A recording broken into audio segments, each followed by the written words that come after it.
Hi, I'm Stephanie Hansen with Stephanie's Dish, and today we are gonna make garlic scape pesto. We're gonna make it in our Cuisinart, but you could also make it in your blender, and we are using garlic scapes. What are garlic scapes?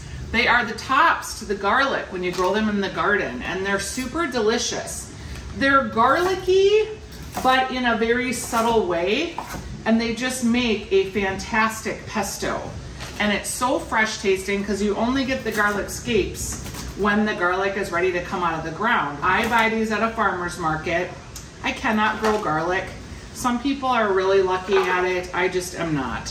So I bought about 5 bunches of garlic scapes. Whenever I see them, I buy them and quickly make the garlic scape pesto because I love it. I have a recipe on the website right now for garlic scape and basil pesto, so you can do that. I also have a recipe for garlic scape pasta, which is super delicious. But for today, we're just gonna make the garlic scape pesto plain. So I've got about 5 bunches of garlic scapes, which is about 1 cup.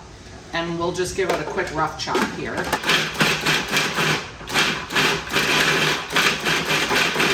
All right, you can see I have about a cup of them. I'm also gonna add about a 1/4 cup of Parmesan cheese.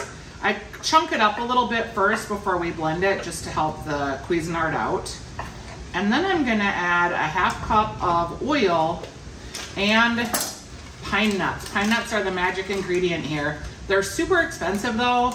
So if you have walnuts or you have almonds or pecans or you wanna use another nut, go right ahead.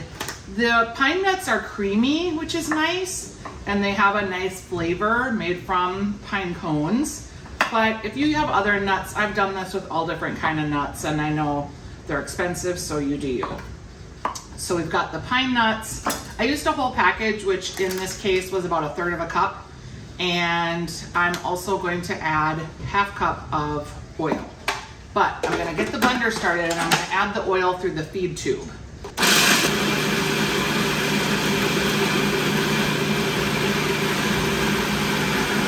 Already looks so good. You can see it's all coming together.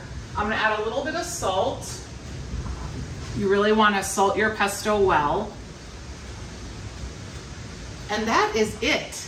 And what I do is I put some of this on eggs, I put it on pasta, you can stir it in rice, you can make risotto, you can put it on chicken breasts, you can serve it with grilled meat. In this particular case, I am going to use it with some ricotta that I'm gonna whip up and use it on a bed for some roasted potatoes. It's gonna be super delicious. So let's just finish up our pesto. You can get this recipe and any others that you see at stephaniesdish.com.